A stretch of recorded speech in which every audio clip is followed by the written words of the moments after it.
আসসালামু আলাইকুম, স্বাগত জানাচ্ছি রাঙায়ে। আমি আবারও হাজির হয়েছি বনফুলের ছোট গল্প নিয়ে। আমাদের আজকের গল্প অদ্বিতীয়া। তাহলে শুরু করা যাক। বেশ ছিলাম। আপিসে সাহেব এবং গৃহে মা ষষ্ঠী আমার প্রতি সদয় ছিলেন। সাহেব আমার মাহিন এবং মা ষষ্ঠী আমার সংসার বাড়াইতেছিলেন। আমার পিতৃমাতৃকুলে আর কেহ ছিল না। উত্তরাধিকার সূত্রে কিছু টাকাও জুটিয়া গিয়াছিল। খাসা ছিলাম। প্রভাবতী অর্থাৎ আমার গৃহিণী গড়ে বছরে 1.5টি করিয়া সন্তান প্রসব করিয়া 4 বৎসরই আমাকে 6টি পুত্রকন্যার মালিক করিয়া তুলিয়াছিলেন। মাঝে 2 বার যমজ হল। এবংবিধ প্রজাবৃদ্ধি সত্ত্বেও কোনো অভাব ছিল না। হঠাৎ কিন্তু বেকুব বনিয়া গেলাম। 5ম বর্ষেও গৃহিণী তাহার স্বাভাবিক গর্ভভার বহন করিতেছিলেন। এবার কিন্তু ব্যাপারটা স্বাভাবিক হইলেও সহজ ছিল না, বোঝা গেল। কারণ তিনি মারাই গেলেন। তিনি তাহার পিত্রালয় শান্তিপুরে ছিলেন। যদিও আমার শ্বশুর ও শাশুড়ি উভয়েই অনেক কাল স্বর্গীয় হইয়াছেন, কিন্তু আমার শ্যালক বিনোদ ডাক্তার বলিয়া প্রভা প্রতিবারই সেখানে যাইত। বিনোদ লিখিতেছে, হঠাৎ এক্লেমশিয়া হইয়া দিদি 3-4 ঘন্টার মধ্যে মারা গেলেন। আপনাকে খবর দেবার সময় ছিল না। কিডনি খারাপ ছিল। শেষদি ছেলেদের লইয়া সম্বলপুরে চলিয়া গিয়াছেন। তাহার চিঠি বোধহয় পাইয়াছেন। পাইলাম তো। তিনি লিখিতেছেন, কি আর করিব বলো ভাই, সবই অদৃষ্ট। তোমার ছেলেমেয়েরা এখন আমার কাছে কিছুদিন থাকুক। আমি তো বাজা মানুষ, আমার কোনো অসুবিধে হইবে না। ছেলেরা ভালোই আছে, কোনো ভাবনা করিও না। ইতি কিংকর্তব্য বিমূঢ় হইয়া ছুটির দরখাস্ত করিলাম। কপাল গুণে আমার সাহেবও বদলি হইয়া গিয়াছিলেন। ছুটি সুতরাং মঞ্জুর হইল না। 2 মাস পরে সম্বলপুর বাসিনী শ্যালিকার আর একখানি পত্র পাইলাম। তিনি অন্যান্য নানা কথার পর লিখিতেছেন, প্রভা সতী লক্ষ্মী ভাগ্যবতী ছিল। সে গেছে, বেশ গেছে। জাজল্যমান স্বামী, ছেলেপুলে সব রেখে গেছে। কিন্তু তোমার তো তা বলে সংসারটা ছাড়খাড় করা তো ভালো দেখায় না, উচিত নয়। আমার কথা শোনো, আবার বিয়ে করো তুমি। এখানে একটি বেশ ডাগর ডোগর মেয়ে আছে। যদি তোমার ইচ্ছে হয় বলো, সম্বন্ধ করি। আমার তো মেয়েটিকে বেশ পছন্দ। তোমার নিশ্চয়ই পছন্দ হবে।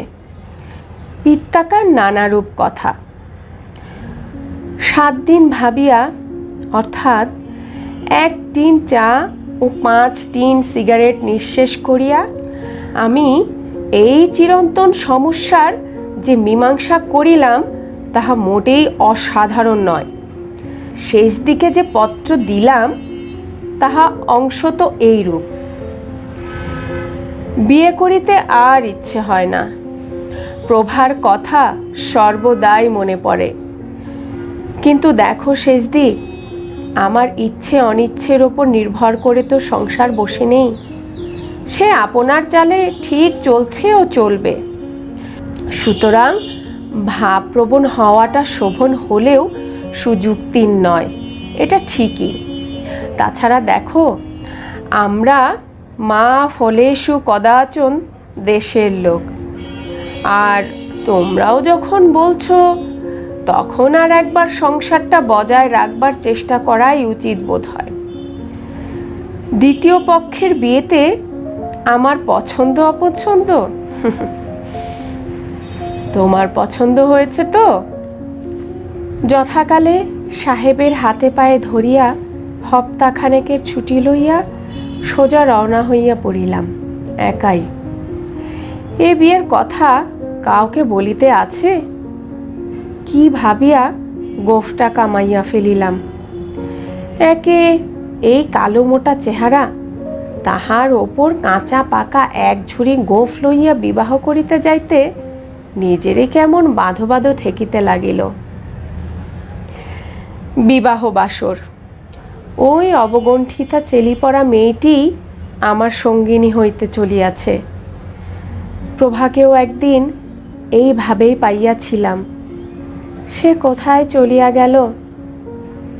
আজ আবার আর একজন আসিয়াছে, ইহার কিডনি কেমন কে জানে। নানা রূপ এলোমেলো কথা মনে আসিতে লাগিল। প্রভার মুখ বারবার মনে পড়ে। ছেলেগুলো না জানি এখন কি করিতেছে। মৃত্যুর পরও কি আত্মা সত্যি থাকে? এ মেয়েটি বেশ বড়সড় দেখিতেছি, কিন্তু ভারী জড়সড় হইয়া বসিয়া আছে, একেবারে মাথা নিচু করিয়া। আচ্ছা, প্রভার আত্মার যদি গৃহান্মী যন্ত্রচালিতবত বিবাহ অনুষ্ঠান চলিতে লাগিল। শুভদৃষ্টির সময় মেয়েটি কিছুতেই ঘোমটা খুলিল না। শেষদি বলিলেন, ভারী লাজুক। বাসর ঘরেও শুনিলাম ভারী লাজুক।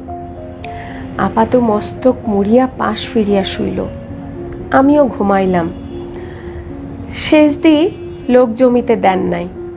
তাছাড়া দ্বিতীয় পক্ষের বিবাহ কে আমোদ প্রমোদ করিতে চায়? মেয়েটির আপন বলিতে কেহ ছিল না, পরের বাড়িতে মানুষ।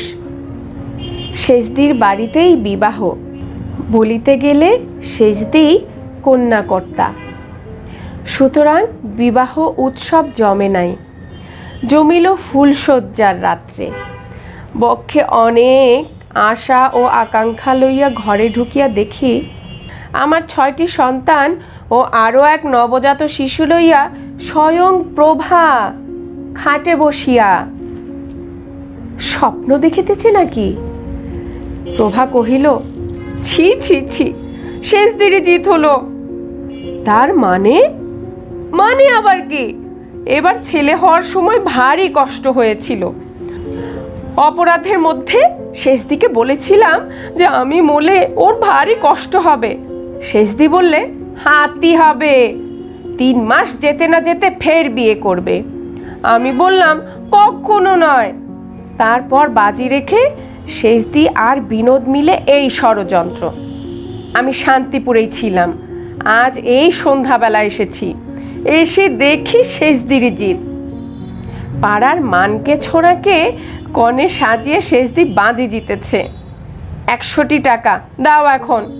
ছি ছি ছি, তোমরা অমন গোষ্ঠটা কি বলে কামালে? আমার অবস্থা করবণনীয়। পরদিন প্রভাতে শেষদির পাওনা টাকা দিয়েছি। এখন গোঁফটা উঠিলে যে বাঁচি। আজ এ পর্যন্তই। দেখা হবে নতুন আরো কোনো গল্প নিয়ে পরের কোনো পর্বে।